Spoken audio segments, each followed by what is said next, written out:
Hello, everybody. Welcome to History Valley Podcast. Today, I'm joined by Professor Gunnar Heinsohn, Dr. Robert M. Price, and Sean. And today, we're going to be talking about the new chronology on the Exodus. It's a paper that Gunnar wrote that covers that specific topic, his version of the chronology of the Book of Exodus. He's prepared a series of slides for us to see, and Sean will be co-hosting today's stream. So without further ado, I'm going to add the slides to the stream. We'll get started. Okay, so Gunnar, could you explain what's happening here? I begin with statements, scholarly statements on the Exodus and on King David. And it's just a brief citation. There is, in fact, remarkable little of proven or provable historical worth or reliability in the biblical Exodus narrative. And no reliable independent witness attest to the historicity or date of the Exodus event. Then there is a position of biblical minimalism. They believe that the Exodus stories were invented as a founding myth by the Jewish community exiled to Babylon, 6th, 5th century BC. And then there is a minority of scholars. They imagine a connection between the Exodus stories and Ramses II, late 13th century, and Ramses III, 12th century BC, although Jerusalem lacks archaeology from 1200 to 720 BC to house the assumed newcomers. All these BC dates I give here are textbook BC dates. They are not dates that I believe in. And the most famous, of course, deletion of David was done by Israel Finkelstein and Neil Silberman. And they say archaeologically and historically, the redating of these cities from Solomon's era to the time of Omrides has enormous implication. It removes the only archaeological evidence that there was ever a united monarchy based in Jerusalem and suggests that David and Solomon were, in political terms, little more than hill country chieftains whose administrative reach remained on a fairly local level, restricted to the hill country. These are all sound statements. A scholar who wants to prove an event likes to have more than one source. And if there's only the biblical text as the source available and no other source, doubts are justified and actually required. So I think the scholars proceed quite appropriately in what they are doing. Next slide, please. I have a question regarding the previous one real quick. Does this mean that you place King Omri and Solomon in the same era, or do you place Omri in a later era? As I said, the dates for the Omrids are textbook dates. I have no confidence in these dates. It will become clear that if we look at the stratigraphy, because my approach is a stratigraphical approach, then the Omrids will end up in the Persian period.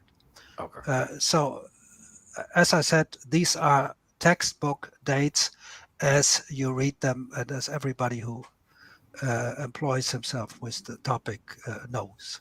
Okay? So I do not buy any date visible on this page, with maybe one exception, that the biblical minimalism position, that the text we know as the historical parts of the Bible are indeed written, at my view, at the earliest in the period of the Medes, but this will be explained later because mainstream no longer has a Medish Empire. They deleted the Medish Empire. I will recreate, and you will see how, the Medish Empire. So I'm quite okay with 6th, 5th century BC for writing down the stories. Okay.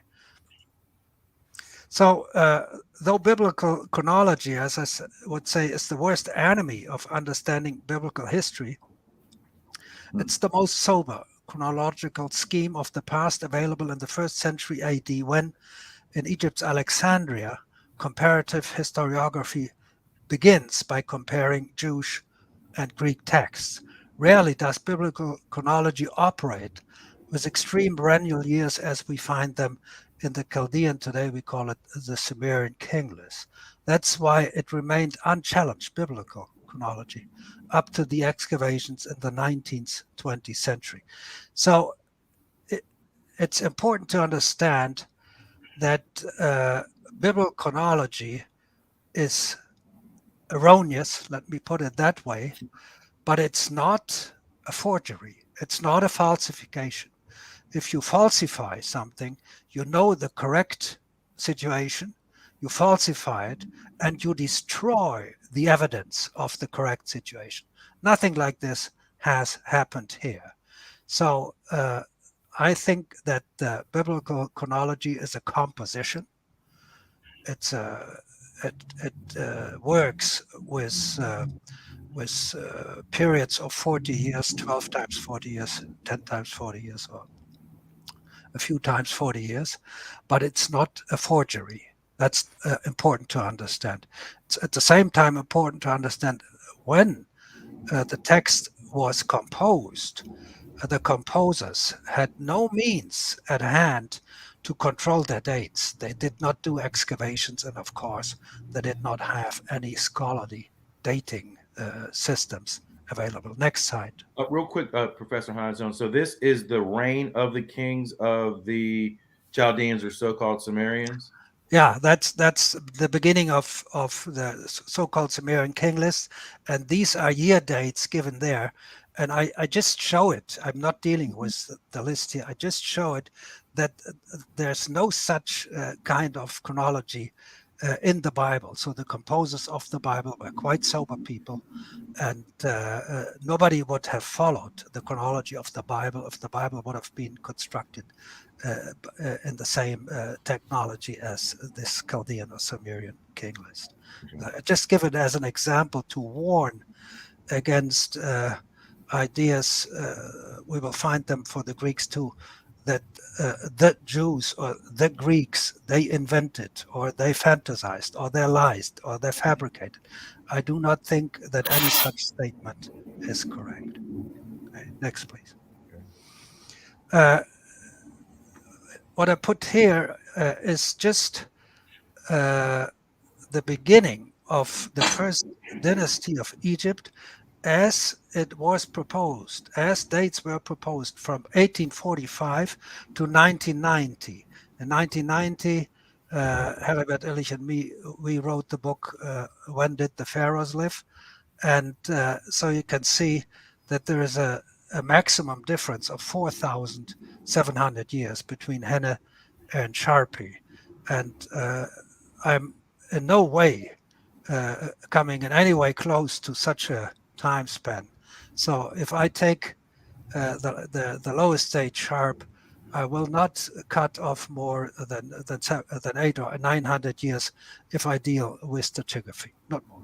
Okay, that's just an idea that shows you to be cautious when the mainstream date for the beginning of Egyptian history is thrown at you. You should always remember that there is no dogmatic basis for it that runs through a long period of scholarly research. None whatsoever. Next, please. So before you can imagine an exodus from Egypt, out of Egypt, to the east, which means to the territory of Israel, there's no choice but to touch Israel if you run out of Egypt to the east. First, you have to have an invasion into Egypt of Asians that later run away. And so again, we are looking here at textbook dates that do not generate confidence in the Exodus. you would say if there's so many possible dates, maybe the event as such is not reliable at all. So the first dynasty of Egypt, the textbook dates 3100 BC, has a very famous and powerful king. His name is Narmer, and it's the first dynasty. But the first dynasty is interesting because its small finds, like glass pearls, resemble the small finds of the Hixos that come in the next line, 1,500 years later. They conquer Egypt via Israel's territory. There's no choice. If you go from Mesopotamia to Egypt, you have to touch Israel. And their fortresses they're Middle Bronze, but the fortresses, they look like early Bronze fortresses as you find them. We'll show that later on the famous slab or plate of Narmer. So now we are 17th, 16th century for going into Egypt. Now we have the mega power of Mesopotamia, the old Akkadians. They conquer a country called Magan. And Magan is normally translated as Egypt. They also have no choice but to run through the territory of Israel to reach Egypt. And then in the end, we have, now we are in Greek chronology, we have the Assyrians with the great emperor Ninus, the last emperor Sharakas, and they also conquer Egypt, and this empire falls around 620. And I already hint here that we are looking at 620 BC in Greek dates. It's still not a date that we arrive at when we are counting back from 1950 AD. But that's in Greek chronology, the date I favor. That's my favorite for the Exodus. Well, you will understand that later. If we look at the Hyksos, you can see at the bottom line, they are followed by the Mitanni. The Mitanni write letters to Amarna in Egypt. And if we look at the old Akkadians, it's interesting, though they are dated 700 years earlier than the Hyksos, they use the same cuneiform, old Akkadian cuneiform, and they have the same arms, like the scimitar swords. And it's believed that the Hyksos bring the most advanced arms ever to Egypt. And we do not understand why they, in the 17th century BC, will bring the most modern arms that are out of date for some 700 years, because the old Akkadians already have these arms. If we look at the stratigraphy, like in the city of Nineveh, right after the old Akkadians of 2200 BC come the Mitanni of 1400 BC. These are textbook dates, but in stratigraphy, there's no separation between them. And the Mitanni arrive, and together with them, the Kuthians and the Kal. We call them the Sumerians, I call them the Chaldeans. If you go to the Greek column on the right, then we have the names as we know them from the Greeks: Medes, Scythians, and Chaldeans. Okay, so not much confidence in the Exodus, because we have here with the date for Joshua 1446 BC, we are confused. We say, what's going on here? But I already give you a hint that the four columns I give here, Narma, and then the Hyksos, and then the old Akkadians, and then the Assyrians, and in the end the Mitanni, they are all, I say this beforehand, to me they're all the same. Next, please. Okay, before you have an exodus of Semites from Egypt, you need an intrusion of Semites into Egypt. We start again with Naram Sin, the most powerful of the old Akkadians, and he is called God of Akkad, king of the four quarters, king of the universe, and he defeated Manium of Magan. And we would translate it, if we would not have any major education in Egyptology as Menes, King Menes of Egypt. We will see soon why this is not done by scholars. Then we know from the Bible they have another first world ruler, Nimrod, began to be mighty on earth. He was a mighty hunter before the Lord, wherefore it is said as Nimrod, the mighty hunter before the Lord. The beginning of his kingdom was Babel and Erech and Akkad and Calneh in the land of Shinar. So like Naram-Sin, Nimrod is the master of Akkad. And then we go again to the Greek chronology, and we have another first world ruler, Ninus, king of the Assyrians, is the first about whom history provides us with stories of his outstanding deeds. He began to subdue the nations of Asia. Within 17 years, he was master of them all, with the exception of India and Bactria. He subjugated Egypt and Phoenicia, Coele-Syria, Cilicia, Pamphylia, and Lycia. This is quite striking. So today, everybody would claim that there was no conquest by Ninus of Egypt in the 7th century BC. Again, you sense it to me, we have 3 different stories about the same first world ruler, and we have to understand why they are dated so much apart of each other. Next slide, please. So Naram-Sin defeated Magan, and he also defeated Dilmun. So if you are a cuneiform scholar, you know that Magan is Egypt and Dilmun is India.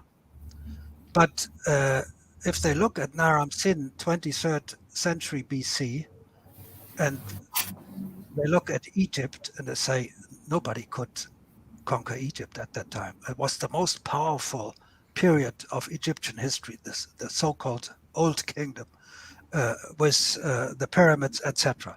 So what did the scholars do? They decided that philology has to be pushed aside here, and Magan in the 3rd millennium, textbook chronology, is not Egypt, but the southern coast of Saudi Arabia. And Dilmun is not India, but the small island of Bahrain. In all the later periods, of course, Magan is Egypt and Dilmun is India. So it's not for philological reasons that these 2 words are translated once as Egypt and India, and once as the southern coast of Saudi Arabia and the little island of Bahrain. It's for chronological regions. So the cuneiform experts accept a higher authority than the philological expertise to say it. So what we assume here, the conquest of Egypt in the 23rd century BC, it's impossible because Egypt is powerful. So we have to adopt to that situation and have to forget our scholarly philological expertise. Okay, next, please. So this is the modern imagination of the Hixos conquering Egypt. You see on the northern coast of Egypt, Avaris, the capital of the Hyksos. This will play a major role in the next slides. And the view, the map you see is a bit surprising because you wonder, how could these Hyksos have been that powerful if their major territory was the Syrian desert? Where would they get all their power and all their wealth in the Syrian desert? And you see Mesopotamia is regarded as a separate entity.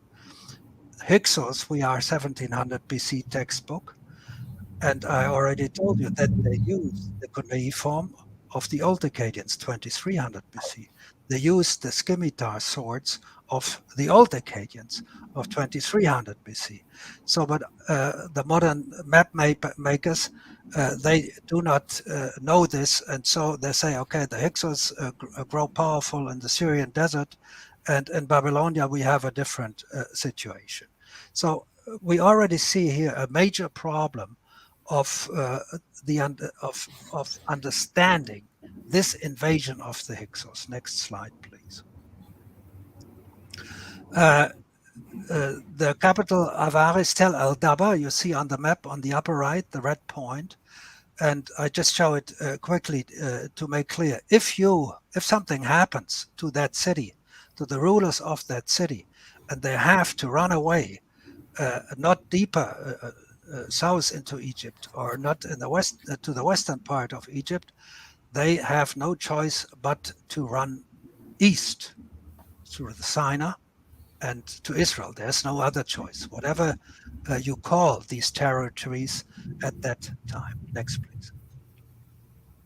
Okay, now we come to something very special, because it is the only scholarly executed excavation ever made in Egypt by Austrians under Manfred Wittak. And what he found, to his surprise, that the long history of Egypt, beginning with Menes at least 3100 BC, is not present in his stratigraphy. The stratigraphy, if he stretches, you can see, begins 1750 BC. So something like 1,500 years after Menes. So why is this such a great surprise? Because the Hyksos in our textbook Chronology follow the most powerful periods of Egypt, the first dynasties, the Old Kingdom, and the Middle Kingdom. So you would expect remains of these powerful kingdoms stratigraphically below the Hyksos, but Wittak and his team has found nothing.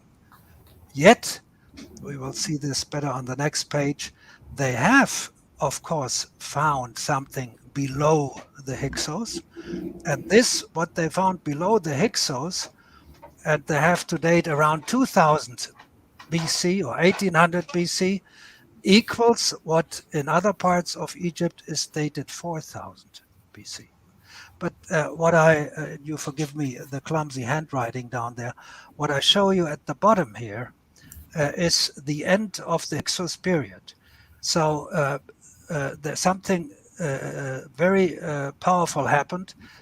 There were many dead. People had to bury the dead below their houses. There was no chance or no time to bury them in cemeteries. And we see a wholesale disruption at the end of this period.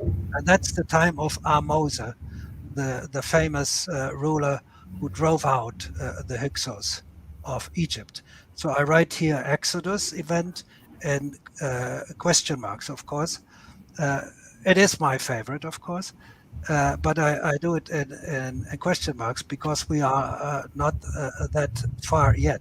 But one thing is interesting here. Nobody but the Bible claims an exodus from Egypt after a catastrophic event, the Egyptian plagues. So here we have a catastrophic event and we have an expulsion of the Hyksos. So it's up for grabs. So nobody says, no, this cannot have been what we call the Israelites because it were that or that or that or that. So it's just there. And more interesting is in the second last column. That's the first publication of Manfred Wittak, and I corresponded at that time with him and asked him why at the end he has a lacuna, a hiatus, from 1080 BC to the 3rd century BC. There was just nothing there for 800 to 900 years. Quickly, Professor Heinsohn. So between strata level A and B, how much depth is there? Is it 1 meter? Am I correct in saying there's about a meter? Yeah, not more than a meter. That's 3 feet. So that's 3 feet. So you have 3 feet, and you're accounting for 800 years in 3 feet. Yeah, But Wittak himself has said that the material culture of B is the same as the material culture of A. So if it comes to ceramics, to glass pearls, to colors, oxides for making metal oxides to make colors, etc., they are continuous. So he was very surprised to have this 850-year lacuna. And when I confronted him on that, already in the next publication, he had subdivided B and A in 3 strata, little strata each. So out of the 2, he made 6. But it didn't help him much. We will see this on the next slide, because suddenly he has for each stratum 200 years. And you can see in the strata of the Hixos, you have 40 years, 30 years, 50 years. And suddenly he's forced to give 200 years to the strata A1, A2, A3, B1, B2, B3. It's very important. So I keep the lacuna of 850 years. I say there was nothing there. And if you look at the date of the end of the Hyksos Mode, 1530, a little higher up, I read about 1530 BC, I deduct some 900 years, and then we end up around, go back to the former slide, I deduct from 1530 this hiatus of 900 years, and I arrive at something like 630, 620. And as you have seen at the beginning, that's my favorite time for the Exodus. It's the time of the Medes that we today learn never existed, because their territory was occupied 1,000 years earlier by the Mitanni. Okay, next slide, please. So what I do here is, at the left column, I show you our textbook Chronology of Egypt. Okay, and you can see that we have at the left 2 yellow blocks, and in the right you have only 1 yellow block. That's the Hyksos. That's the Hyksos. And the Hyksos on the right have the same glass pearls as the first dynasty on the left. You have to understand, on the left we have a chronology, not a stratigraphy. On the right we have a stratigraphy. And we can see that not only there is a similarity between the first dynasty and the Hyksos, because they have the same ceramics, the same glass pearls, and I have to add the same type of fortresses. We'll come to them. But before the first dynasty, we have pre-dynastic and the Thasian culture. And this we also have in the stratigraphy. So we have the Thasian ceramics, very peculiar black on white ceramics. We have them on in Tel El Dabba, as we have them in the mainstream chronology. So Tel El Dabba does reproduce, in a way, Egyptian chronology, but it does it only once, whereas the chronology does it twice. And so if we look at the left column, on top of the first and second dynasty, you have Old Kingdom and Middle Kingdom. And this we should have found on the right column underneath the Hyksos, right? Because we found Thasian, and they sit above the Thasian culture. But above the Thasian culture, we have already this and this. So if you look at the stratigraphy, you suddenly figure out that something must be utterly wrong with Egyptian chronology. The chronology is doubled. Now you ask, where is the Middle Kingdom? Where is the Old Kingdom? And I say the Old Kingdom and the Middle Kingdom arrives at the same period we have in the right column after the Hyksos. After the Hyksos. Remember, of the Hyksos, I deduce 900 years. So this brings us into the 7th century. And then what we have left for the great kingdoms is the Medish and the Persian period, 620 to 330 textbook BC.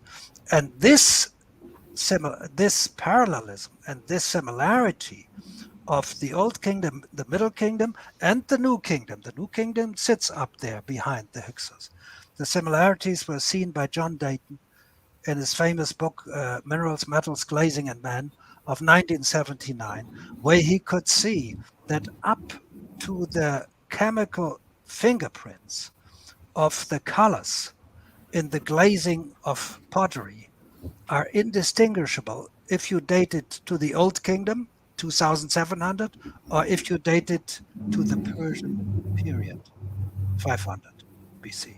So this was the sensational result of Dayton. He was a specialist of glazing, and there were no such scholars and the teams up to him.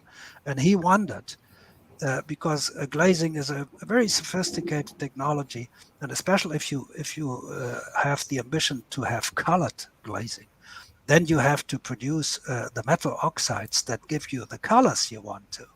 And then you have the same chemical fingerprint for a red glass of 2300 and a red glass of 500. Dayton sensed something is wrong. We can go to the next slide now. So what I do here is I take again Egypt textbook chronology on the left, and I take Daba on the third column, and in the middle I put Nineveh. And as I already said, the old Akkadians, the yellow block, and the Hyksos on the right column, the yellow block, they have the same glass pearls, the same scimitars, the same fortresses, the same city gates, etc., etc. And in the left, we have this at the first dynasty, and again, of course, in the Hyksos, which I left out. It's before the New Kingdom. So I say the first and second dynasty in Egypt is the same and at the same time as the Hyksos period. And the Hyksos period is, of course, they have the same fortress forms like the Hyksos, and the Hyksos are the same as the old Akkadians. They write their cuneiform, they use the scimitars. And now I give you on the right side the dates that would have been given by the Greeks. So Ninos and Naramsen, 8th, 7th century, and then you have the great emperor of the Medes, the first Indo-Aryan Empire, Indo-Aryan horse breeders.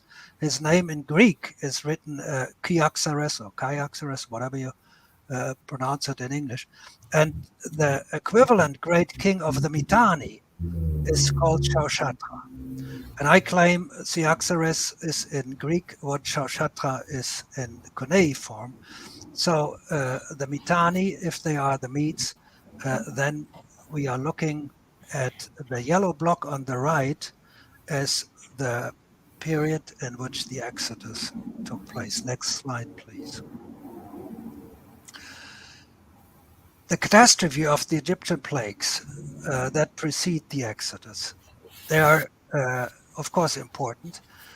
You want to make sure that there are not different catastrophes that confuse you and make you incapable of deciding which one you are looking at.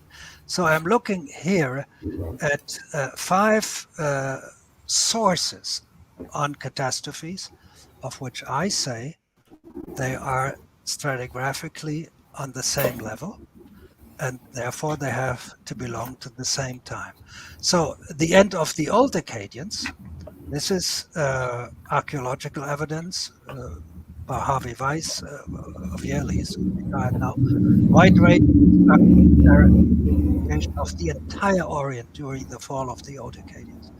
Then we go to Kathleen Kenyo, Jericho, fall of the Hyksos, evacuating Egypt. So she dates the fall of the walls of Jericho around 1515, and then of course the Exodus people say, okay, that's fine, but it's not the Exodus, because the Exodus under Joshua is 100 years later, so we forget that. Then we have Joshua's time itself. The source is text, biblical text of the Egyptian plagues, no archaeology here. Then we go to the Mitanni, and we have seen the Mitanni come to power after the Hyksos. When the Hyksos are finished in a catastrophe that caused many deaths and forced them to bury the corpses right under the floors of their houses. And then we have the time of King David. And there it said in Chronology, the Lord said to the angel who was destroying the people of Jerusalem, enough. This is not a very well-known catastrophe, but there is one in the time of David. And then we go to the 7th, 6th century, right before the Medes, and we go to Isaiah on the fall of Nineveh and the Ninus Assyrians with the rise of Indo-Aryan Medes, and with Persians, also known as the tribe of Martu Amorites. So Isaiah says, how art they fallen from heaven, O Lucifer, son of the morning, pointing to the Assyrians. So again, in the Greek chronology, we have the time of the Exodus in the chronology of Herodotus around 620, 630. And what we see here, the rise of the Medes is the same as the rise of the Mitanni after the Hyksos, 900 years apart. Next slide, please.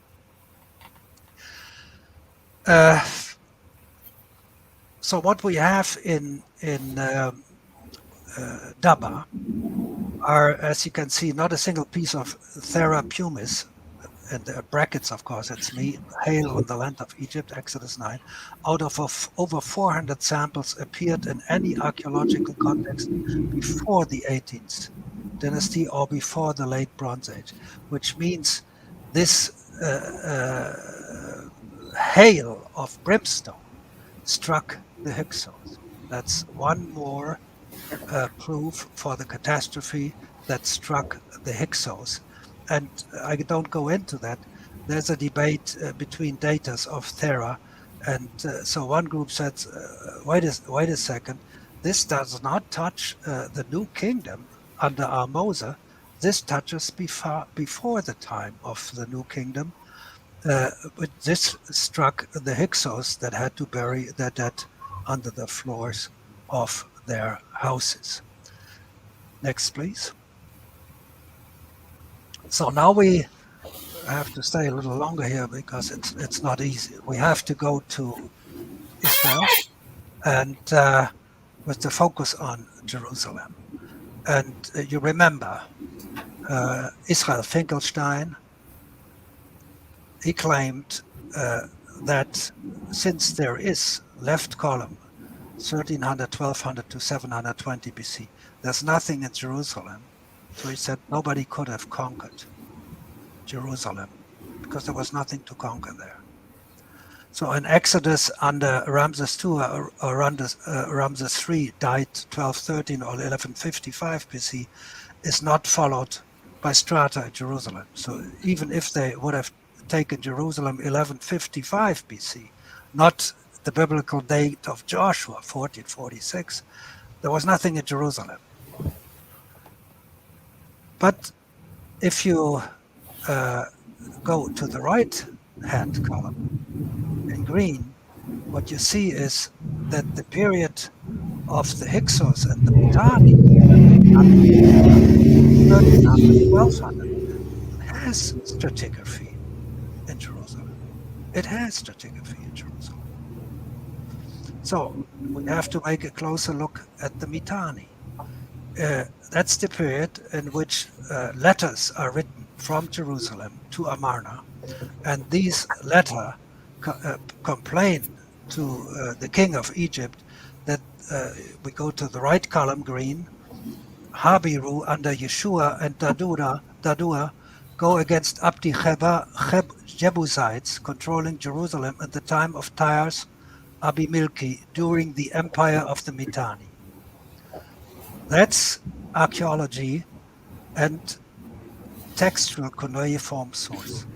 If you go to the left, blue, in Jerusalem, nothing for Hebrews under Yishai and David fighting Jebusites in Jerusalem in the time of Tyre's Abimelech. So what David Rowell has found out, that Yishai and David of the Habiru are the same of Yeshua and Dadua of the Hebrews, are the same as Yeshua and Dadua of the Habiru, shows us that you cannot say there's no extra biblical source for David and Yishai. There is an extra biblical source in the letters to Amarna, where they speak about Dadua and Yeshua, and even the same king of Tyre. In the cuneiform it is read Abimelech, and in the Hebrew it's read Abimelech. And nobody doubts it's the same name. Of course, people doubt that's the same king, because in the blue text you speak about 1000 BC, and in the green text you speak about 1400 BC. Now, when you talk to Israel Finkelstein about the Habiru under Yeshua and Dadua, he will not claim that he does not know this text. He knows the text perfectly well. He said, yeah, by chance, it's the same, but I cannot use this text on the right in green because it's 1400 BC. It's not 1000 BC of David. And here comes the weakness of the Velikovskian school. Velikovsky himself and the great David Rowell, who has seen the similarities between the Habiru and the Hebrews. Both of them are Bible fundamentalists in the field of Bible chronology, as is Israel Finkelstein. You have to understand, and we go back a little bit. When people started to write world history, and they started this by comparing Greek text and Jewish text, and then they said, okay, Moses was earlier than Achilles or Agamemnon.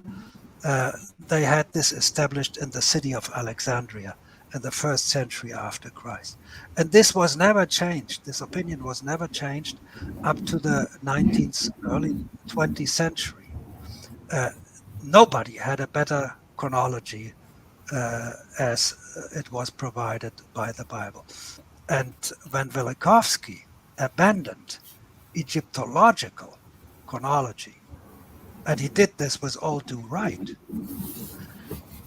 he thought, what can I do now? How do we count the time? And he fell back on the biblical chronology. And that was the mistake. You could say Egyptological chronology is wrong, but why would biblical chronology be right? Should have been open. And but Velikovsky also thought about the Mitanni. He thought they may be the Medes, but he dated them 900 BC, not 620 like in the Greek chronology. David Rowell was even more Bible fundamentalist than Velikovsky, and he said these Habiru under Yeshua and Dadua are 1000 BC. He writes a chronology all the way from Abraham, and he's full Bible fundamentalist if it comes to biblical chronology. Where I would say, let's take the stories of the Bible and look where they fit stratigraphically, and then let's talk about dates. But if you deal in the other way, that you either are a Bible fundamentalist, and you understand also Israel Finkelstein is a Bible fundamentalist. So he says there's nothing in 1000 BC in Jerusalem.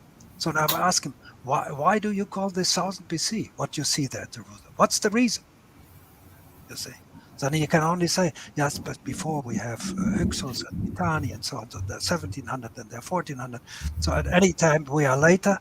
And I said, but if these dates are wrong, what then? So I think we have the second textual source for David in the Amarna letters. And we go to the next slide. So 3 or 4 years ago, Eilat Mazar, she died last year, claimed that she had found in the city of David in Jerusalem a piece, a column capital of the Palace of David, 1000 BC, absolute Bible fundamentalist chronologist. And this made waves all over the world.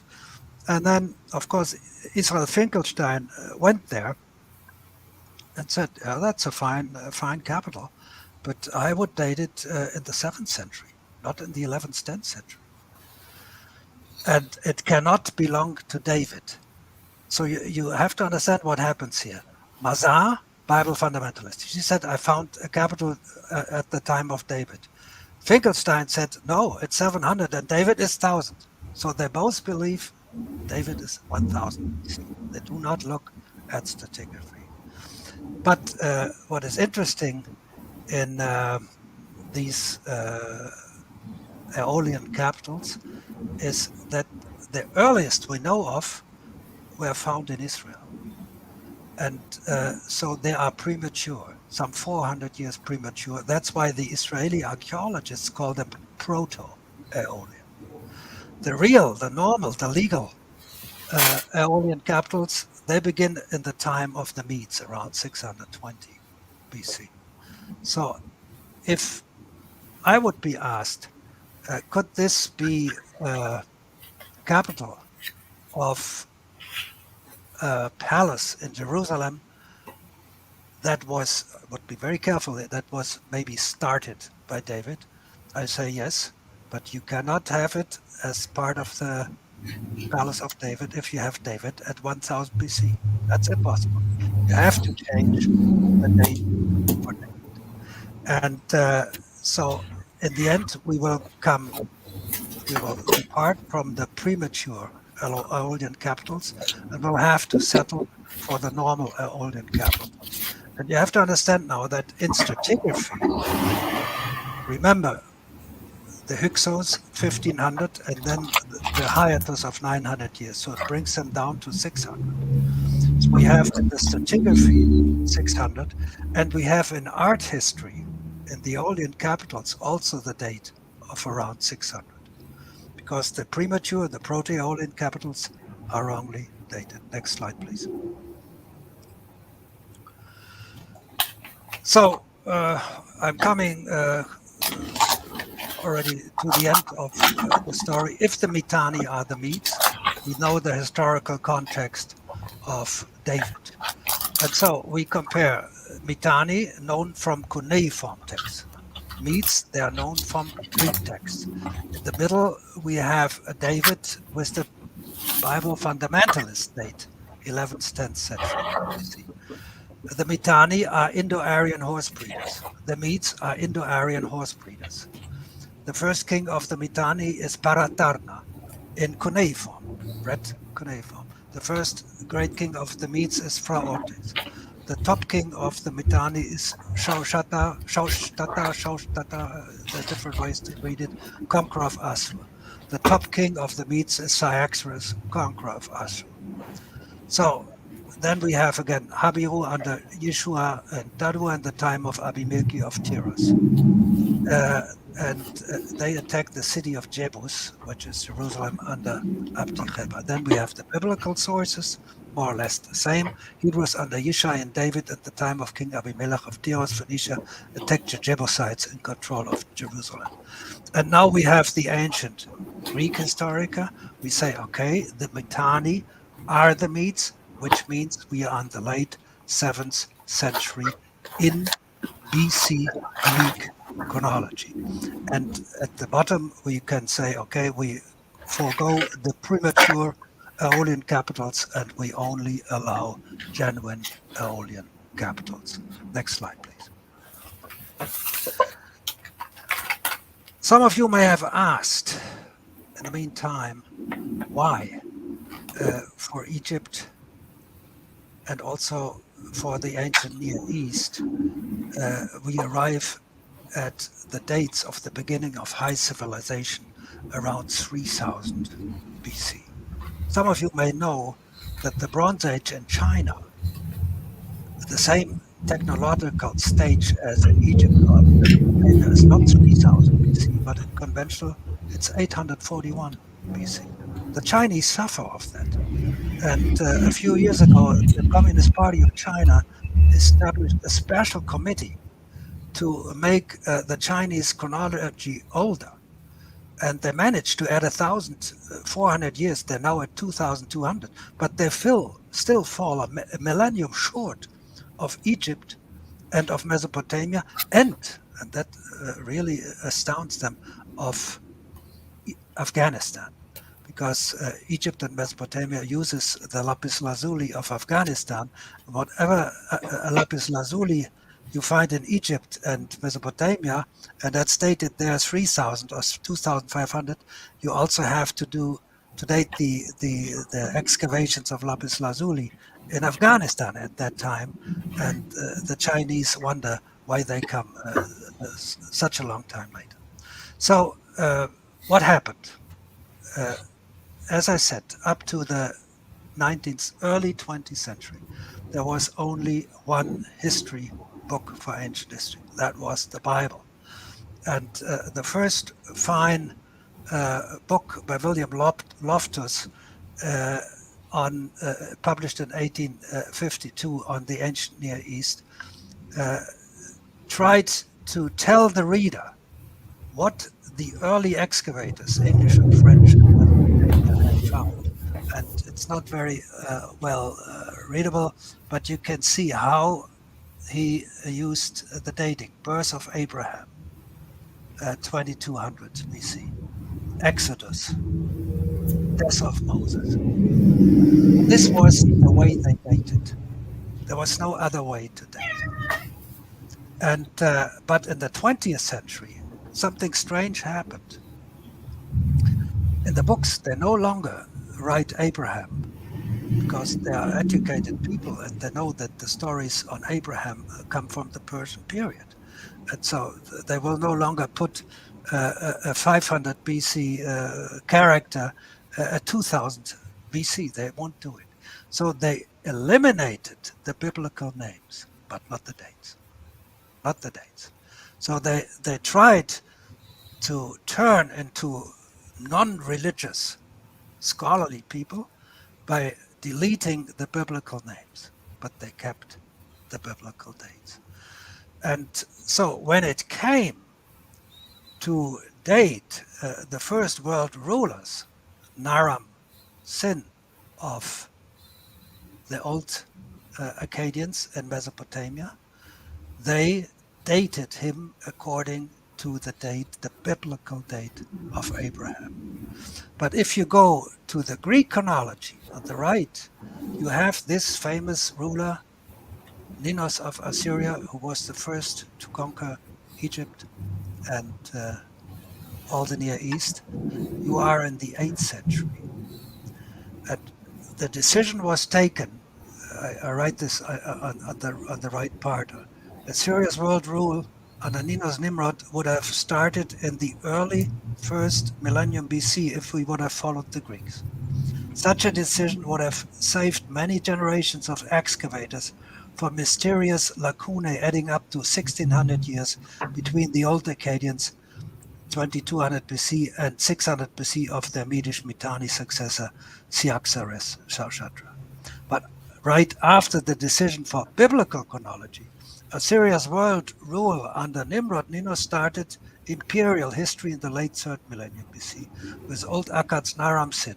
That decision added some 1600 phantom years to world history. So the liberation of chronology from Bible fundamentalism was a pseudo-liberation. They just deleted the Hebrew names and they kept the internal biblical chronological dates. Next slide, please. Okay, so if you read, and if you can put your hand on a book on ancient Near Eastern history, let's say published up to 1914, you will see the map of this empire of Ninos, 8th 7th century BC. Yeah, king of the Assyrians, the first and so on. Within 17 years, he was master of them all. And modern scholars consider Ninos a Greek invention. That's the author, one of the many authors now. This did not start before 1988. So if you went to school before 1988, you have not learned, if you didn't keep up with the scholarly world, that this empire never existed.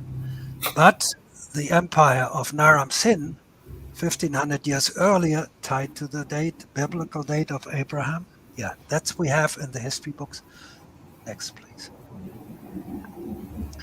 The next empire, 6th century BC, empire of the Indo-Aryan Medes, Indo-Aryan horse breeders, like the Indo-Aryan Mitanni. Okay, so what we see here, the archaeological heritage does not offer the slightest hint for the formation of a Median empire. That's powerful, right? But these scholars are very logical. They're very logical. They say, if I want to have an empire in the history book, I want to have that empire's archaeology in the ground. The archaeology is there, but they gave it to the Mitanni. And so you cannot use the same archaeology twice. So you don't have archaeology for the Medes, but you have at that territory the archaeology of the Mitanni. Next empire. Next one. Next slide, please. I hope it's still coming, what I'm looking for. Next slide. Who's... okay. So now we come to the most powerful decision. The Achaemenid Empire had 20, it's one of the countings, 20 satrapies. But modern scholars decided that there was no Achaemenid Empire. There was an Achaemenid country in Persia proper, but no satrapies. And you could see this. This was done by Helene Sanchisi-Werdenburg. You see that in the third line, the famous article published in 1990, The Quest for an Elusive Empire, Amélie Court and Helene Sanchisi-Werdenburg. Helene is already died. Amélie Court is now the Popess, you would say, of ancient Near Eastern history and chronology. Again, not much recognized by the public. These three Greek empires, the three empires the Greeks have known are eliminated, and I repeat myself, very logical, very logical. If you want to have an empire in the ground, please show me the strata that belong to them. If you don't have the strata, it's an invention. So so it started 88 with the Medes. So we are looking at just, if I count properly, 35 years, the last 35 years. So in the last 35 years, the Greek historians are slandered and libeled very much in a similar way as the authors of the Hebrew Bible. You fantasized, you invented, you forged, you falsified. So what is, next slide, please. What is the reality? So what are the Greeks regarded as? What are the Greeks regarded now? They were shameless, lying. They invented three empires that never existed. But they were full-blown idiots because they had not the single idea of all the periods our modern scholars have found. As the great Samuel Noah Kramer said, the moment we scratched the ground in Mesopotamia, we found what the Greeks had never dreamt of. So I have in the left color the stratigraphy, in the second left I have the Greeks with all their inventions and lies and forgeries, and then we have in the third color and the fourth color, we go to the third color first, we have Middle Assyrians and in cuneiform they are called Amorites or Martu or Amuru. Okay, you have to understand, how did the Greeks call the Persians after the tribe of Cyrus the Great? And in Greek, the tribe is called Mardians or Amardians. And the cuneiform scholars are surprised to this very day that in the cuneiform literature, there's not a single mentioning of this most famous tribe of the Persians, the Mardians and the Amardians. And I say there is. The Martu, or the Amorites, or the Amuru. This is in cuneiform what the Greeks write in the Greek alphabet. So we go to the right column. In the middle column, we are in southern Mesopotamia, Middle Assyrians, and we go to the right column. Now we are in southern. Here we are in the middle. We are northern Mesopotamia. Right, we are in southern Mesopotamia, Babylonia. That's what we call Babylonia. And the Greeks, what do they have in Babylonia and in us, and in both North and South Mesopotamia? They say these are the richest provinces of the Persian Empire, the richest. That's where they spent the winter when it's cold. And our scholars say, sorry, nothing. We have nothing. And so I asked them, what do you have right under Hellenism? Because Alexander conquered the Achaemenids, the Persians, and we know the strata quite well because suddenly we have Greek coins. And I asked them, what do you have right underneath the strata, the first strata was the Greek coins? What do you have right underneath? Is there nothing? They answer, you fool. Of course there's not nothing. They're the rich strata at all. And I ask them, why don't you give them to the Persians? Why don't you give them to them? If they're right before the Greeks conquer the Persian Empire. He said, we cannot do this for chronological reasons. For chronological reasons, we are not allowed to follow the stratigraphy. We have to follow the chronology. And if you go to the middle, which means northern Assyria, northern Mesopotamia, Assyria, it's still dated biblically. So there's a Sargon, it just means king, and the Sargon is mentioned in the Bible, and in the Bible it has a date in the 8th, 7th century BC, but the Persians are 6th to 4th century BC. And I said, sorry, no Persian Empire. It just didn't exist, but there is something that was not known up to our excavations in the 20th century. But if you look carefully at the Bible, example in Ezra, so you ask yourself, how did the Jews in the time of Ezra, how did they call the king of Persia? How did they call him? They called him king of Assyria. And it made all the sense, because Assyria was the richest satrapy of the Persian Empire. So in a way, the Bible gives you two pieces of information. The Persian emperors, king of kings, were called kings of Assyria. So in the biblical text you have them. But in the excavation, they say, but there's a Sargon. We have to go to 700. Sorry, nothing for the Persians between 550 and 330. So we stay in the middle, and after these powerful Assyrians of Ninos come the Medes, and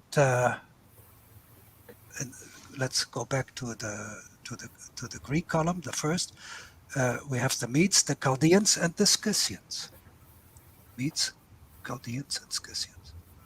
That's the Greeks. Our scholars say no. Nothing for the Medes, but yes, Mitanni. The Medes were toppled by Cyrus the Armadian, yes. The Mitanni were toppled by Azira the Amorite, yes. But they have nothing to do with each other. Then the Chaldeans, and here they have a real problem, because all ancient nations, Greeks, the Romans, the Armenians, they all knew the Chaldeans, and they all knew Chaldea as the cradle of civilization. Today we say we have not one brick of them, not one word of them. But where we expected them, we jumped to the right side, we found the Sumerians, a nation unknown up to 1865, when Jules Aubert, a great scholar from Hamburg who later moved to France, he first called the Sumerians Proto-Chaldeans, and then later he decided to call them Sumerians. But in their own language, the Sumerian cuneiform reads for the country of Sumeria, Kalam, K-A-L-A-M, Kalam. So in their own language, they call themselves Chaldeans. But we call them Sumerians, and they have, we have lists of we go to the left again, Chaldeans, we have lists of their cities. And people say we didn't find a single of their cities, but the Sumerians had all the same cities. Yeah. But they were much older, much earlier. So the Greeks shamelessly invented something and stupidly don't know anything about the Sumerians, but it doesn't end here. We have bilingual clay tablets. On one side, they're written in Greek, and on the other side, they're transliterated in Greek. A text not translated, transliterated. On the other side, in Sumerian. So we are after 300 BC, and so the Greeks as a laughing stock. There's even a bigger laughing stock. They said, my God, they had the two languages on the same tablet and could not figure out that this was Sumerian. These idiots called it Chaldean. Now the Scythians, Herodotus tells us after the fall of the great Assyrians, how hast thou fallen from heaven? The Scythians ruled the Near East for 28 years. Our scholars today are convinced that there's not a single mentioning in cuneiform literature on the Scythians. But you could please go back one slide. One more. Okay. That's a quote. For 8 and 20 years, then the Scythians were rulers of Asia under Magyars. Modern researchers believe that the Scythians who became powerful against the Ninus Assyrians in the 7th century BC are completely unknown in cuneiform texts. However, the puzzle over Kuthians under Magna, who, according to old Akkadian cuneiform, rise militarily in the late 3rd millennium BC. So, Herodotus says, when the powerful Assyrians fall to the Medes, the real dangerous power are the Scythians under Magyars. And the old Akkadians, whom I identify with these powerful Assyrians, they say the Kuthians under Magda become powerful. I say we are looking at two different sources for the same people. Okay, so cuneiform, left column, Semitic cuneiform, central column, Hittite cuneiform, are the same as the Scythians. So we know the Scythians in cuneiform as we know the Armadians and Mardians in cuneiform. We can now turn back to one more. Okay. We go back to the Greek column, which is the second, early Chaldeans of cradle of civilization. And today we have on the right, you understand, on the right-hand side we have Bible fundamentalist chronology tied to Abraham, but Abraham is deleted from the books. His state is kept in the books, more or less, roughly spoken.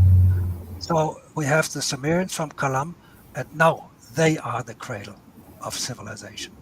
So the Jews, the Greeks, the Romans, and the Armenians, who all tell us of the Chaldeans. Even Flavius Josephus tells us that the Greeks learned mathematics from the Chaldeans. And now we say, no. the triangle law of Pythagoras was already in Mesopotamia 1500 years earlier. The Greeks are latecomers. They imitate us. They lie. They boast and whatever. I would say in reality, they have confirmed what researchers have confirmed what the Greeks have told us, but they cannot recognize that they confirmed them because they are dealing with erroneous chronologies. I don't know if there's another slide. Otherwise, we could. Yeah, that we leave out. This is just a kind of a summary of a list of all the names of persons and nations that I identify and that are dated up to 1500 years apart. You can look at this later. Of course, we also, and that's the bibliography of the texts that dealt with what I was saying today. It's not the bibliography of the text quoted there right in the slides. Thank you. We have a couple of questions from the super chats, and then we'll go from there. Jennifer Saul, thank you for the $1.99. No questions yet. This will take a few listens. She super chats again, $4.99. Wait, I have a question. What about the campaigns of David matching those of one of the Tuts that the Hebrews rewrote themselves as not Egyptian? I'm not quite sure if I understand it, but I want to say that much. I'm not going into the fine details of the David stories, of the Joshua stories. All I can say, all I try to do here is to establish the period, the historical period that matches stratigraphy. And at the same time, I try to establish that the Hebrews under David have a non-biblical source in cuneiform, and they have stratigraphy in Jerusalem. If you look in Jerusalem at the parts of Jerusalem stratigraphy that are dated to the Mitanni, whom I equate with the Medes. I'm not going into the details, but another thing, I didn't say much about Joshua, but Joshua fights the Jebusites like David. So Joshua and David both belong to the period after the Hixos, which is the time of the Mitanni, which is in the Greek chronology the time of the Medes. I would say that the Joshua stories rather deal with the coastal area, the wars in the coastal area, whereas the David stories rather deal with the wars in the hill countries. But they are more or less parallel stories that the composers of the Bible, erroneously, we have to repeat this, put into a sequence. They divided them by 450 years, but if you look at stratigraphy, those are post-Hixos, Mitanni, which is Medish period. Forgive me if I'm not going into details of the different personalities in the around David and the Philistines and Saul, etc. I could say something, but I'm on soft ground, and I will rather make a mistake here, and therefore I prefer to just focus on the general picture. That the Bible is more or less right. Of course, it's full of stories of legends too, but that basically, yes, the Joshua operations on the coast and the David operations in the hill country, they are confirmed in the Mitanni period cuneiform text, which means there's a second source. It's not only one source. And if you don't find them in the stratigraphy of Jerusalem, that's because it's erroneously dated. If you look at the Mitanni strata of Jerusalem, you have everything in a way you need. Dr. Price, do you have anything that you want to say? Well, the fact that at first, scholars thought there was no such empire because we can't find any archaeological evidence for it. And then it turns out, well, if you hadn't misidentified the people you're looking for, you would have recognized it. It was right in front of your face all the time. Could this be true of David's Jerusalem and Solomon's temple, that they are actually referring to something that existed, but we've had the wrong time period or something? If you go back to, we can even go back to the slide on the stratigraphy of Jerusalem. On the left column, you had in blue everything that's in the biblical text, but not in the stratigraphy. And on the right side, you have the strata. Here, stop. In the right side, you have what is called in Jerusalem early urban.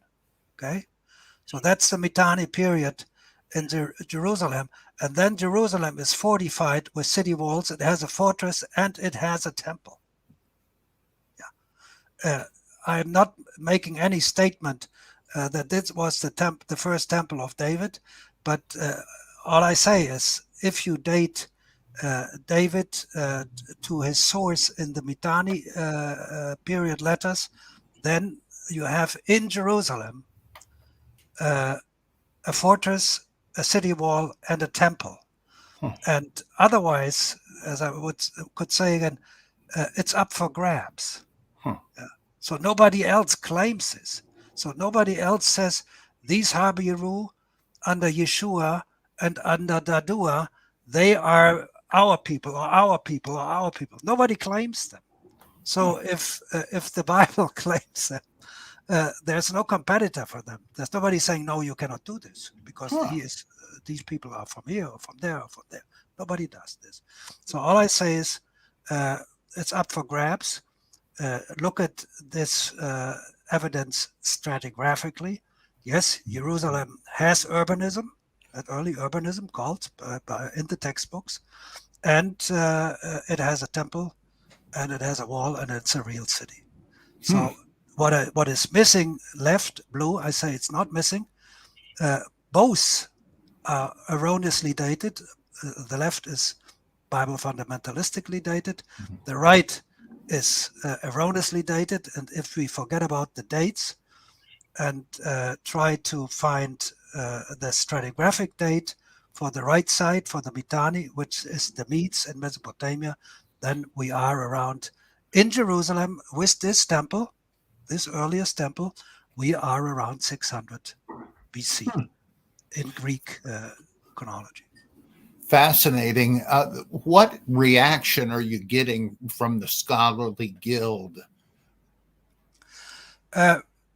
So when these guys, Sean and Jacob, forced me to work, I had to go back to 87. So the basic idea I developed in 87, and I presented it as the International Egyptological Conference in Torino in 19. I would have to look it up. It's in the bibliography. It was 1991.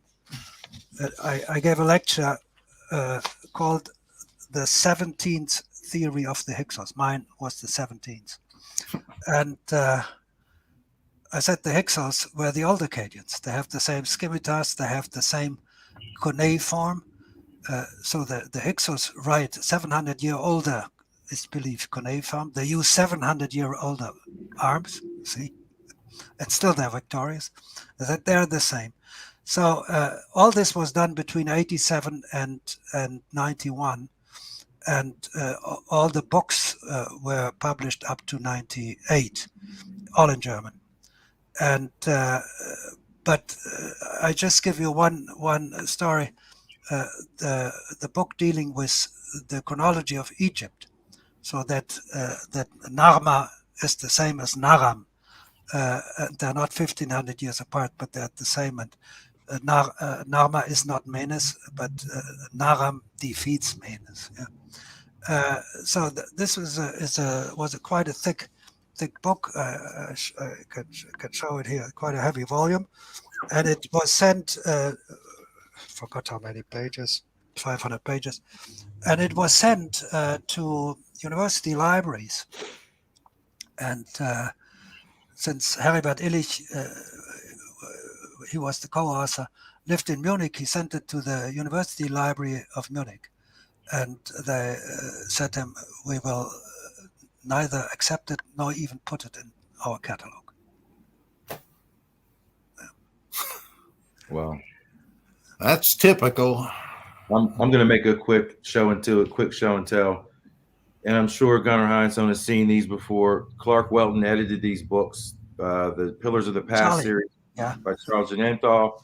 Yeah. This is how I familiarized myself with these thick 600-page books of this work. And it took me some time to really get through these books. But that's how I started to become familiar with the BCE stuff. And then later, the AD stuff through the papers. But these books are really packed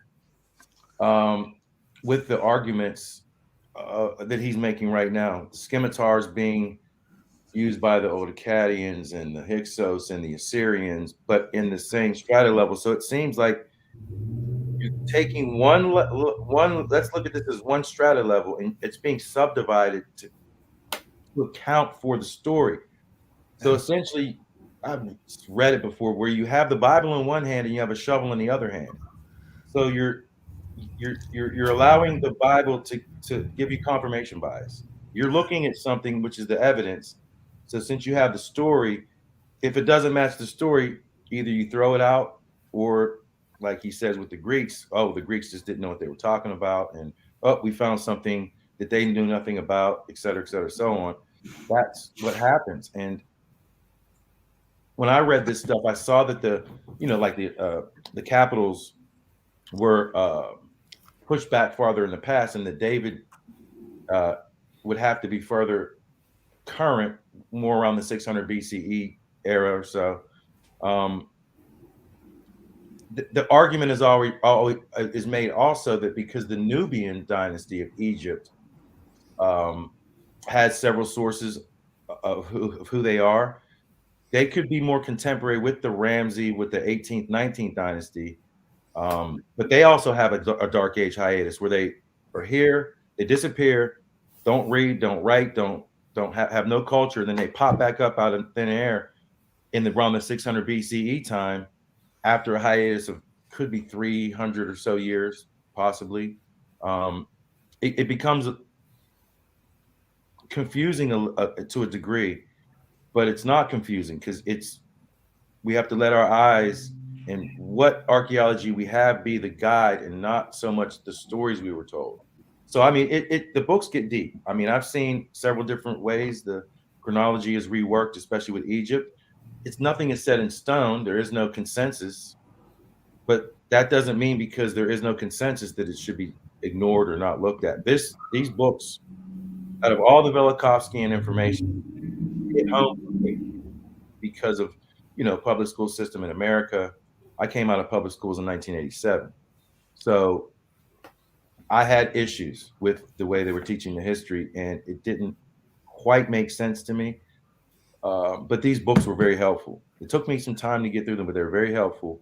And that's how I became familiar with Professor Heinsohn also. Though I would say that these 24 slides I produced for you right now, that's a summary of 35 years of work, and I never produced such a summary before. So I'm quite grateful that you invited me for this, because I did not expect that the subjects would come up again.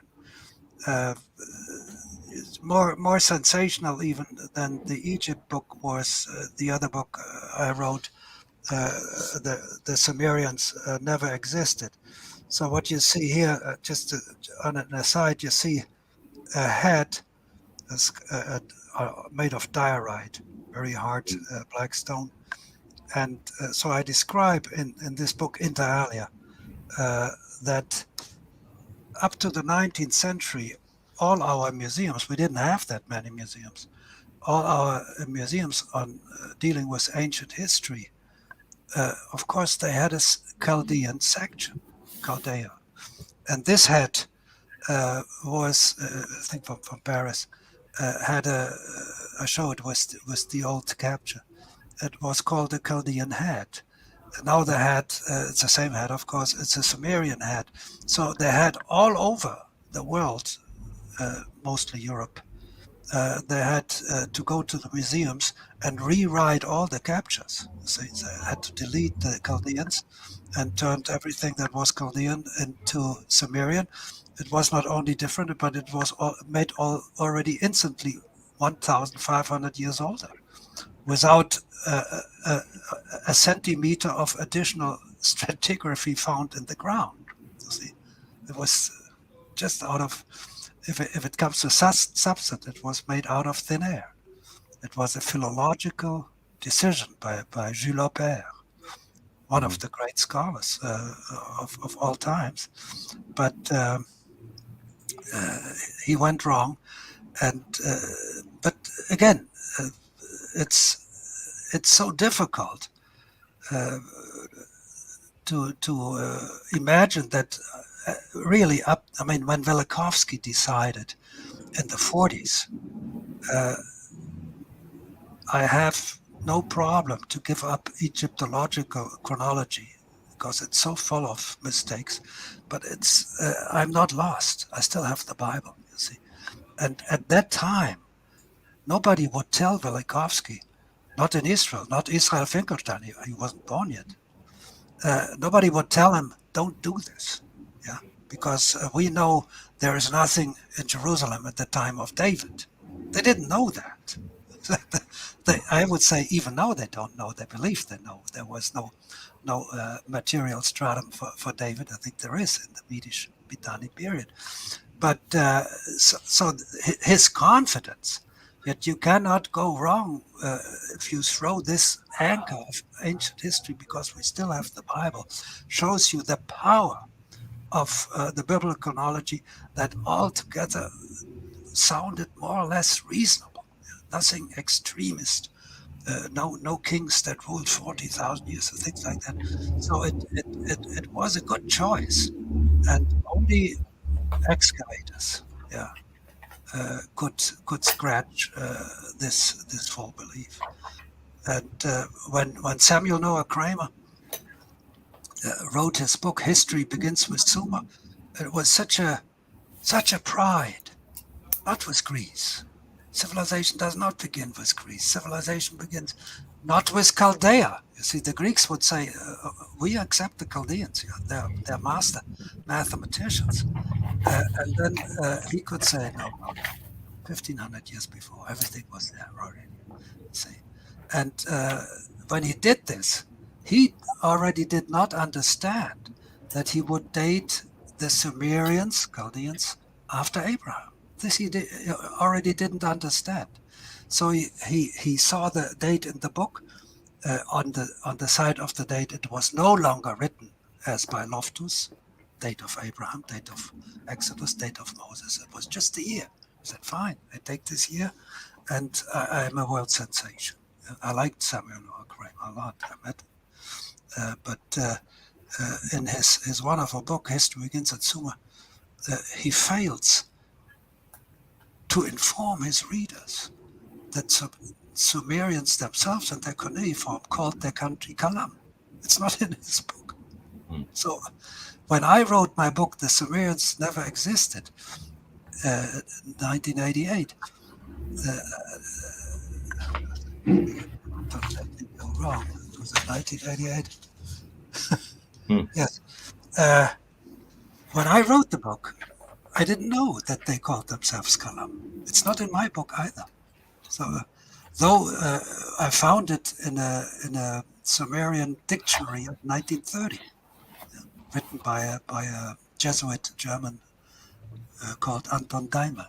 So that's funny. You see, that's the first thing you could do when everybody learns that's the cradle of civilization. That's Sumer. So why not tell them in the next phrase? But they themselves called their country Kalam. You see, And but we know that the Chaldeans never existed, you see. And then the smarter girls or boys would say, that's strange. The Chaldeans never existed, but the Sumerians called them Ka, sometimes Ka. How interesting is it? You don't get it served that way. So I read the book, The Sumerians Never Existed, without knowing that they called their country Kalam. This is presumptuous of me, I guess, to ask, but I edit a very small circulation journal called the Journal of Higher Criticism. And it's only sold on Amazon and so forth. It's a very nice looking one. I would love to have you send me an article for this on anything you want. I mean, any aspect of your work sounds so fascinating. Anyway, the slides can be circulated freely, so no worry about copyright. You know that you don't earn money with scholarly articles. That's not the way to earn money. So I don't care if it's circulated. Well, you're more than welcome. I'd love to publish something by you. Okay, thank you very much. Thank you. Yeah, thanks for joining us once again, Professor Gunnar Heinsohn and Dr. Robert M. Price. It's an honor, as always. Can I sneak in some quick questions? Sure. Yeah. Because, well, Professor Heinsohn, do you have an opinion on that so-called Sumerian kings list? Because some would say that in your work you're ignoring that, and that has to be considered with those very, very long reigns. Do you have an opinion on that? I have an opinion on it, but I want to know what your opinion on that is. All I can say is that when they are online, the list, the different versions, English versions, maybe a German one, but I doubt it, online. And all I could see that the editors, they wrote years, but to make it sure, they also, in a bracket, they wrote the word that the cuneiform, Sumerian, Chaldean, cuneiform authors used themselves. I cannot remember the word now. So there is a hint that a king that ruled 42,000 years may not mean years. It may be a hint that he was trying to calculate astronomical ages, something like this. But whatever it was, I would say they didn't have the means to calculate astronomical ages of something like 30 or 40 or 20 or 900 years. So I rather prefer not to to say something stupid. Right. I guess the second part of the question would be, because of your chronology revisions, it could be also said that you're doubling essentially geological deposit rate. Now I've never really been able to get a really clear source on what that even means, but it would be said that there's maybe a few centimeters or millimeters even per year of deposits that could equal around 2 meters of deposits per millennium, and that essentially what you're doing is doubling that. So what? As far as so, I'm using a rule of thumb. Wherever I can see fine-tuned excavation, and Daba by Bitak is definitely one of them. You see, you can see he can come down to 10 years for a substratum. So the basic technology was developed in the 30s for Mesopotamia. They counted floors. So whatever kind of floor you had, a wooden floor or a clay floor, they needed repairs every 20, 30, 40, 50 years in that range. And an archaeologist could see the renovation of the floors. So that was, and here you were looking at centimeters of material maybe for the new clay floor. And then, of course, they combined it with this king in the palace, and then another king in the palace, and there was the new floor, and so 30, 40, 50 years or less. But a stratum, a fine-tuned stratum running over 200 years without floors or even upgoing walls, or rests of upgoing walls to show for them, is impossible. So you can be sure if somebody has a stratum or a hiatus or lacuna of 9 or 8 or 900 or 200 years, you can be sure he dated chronologically and not architecturally.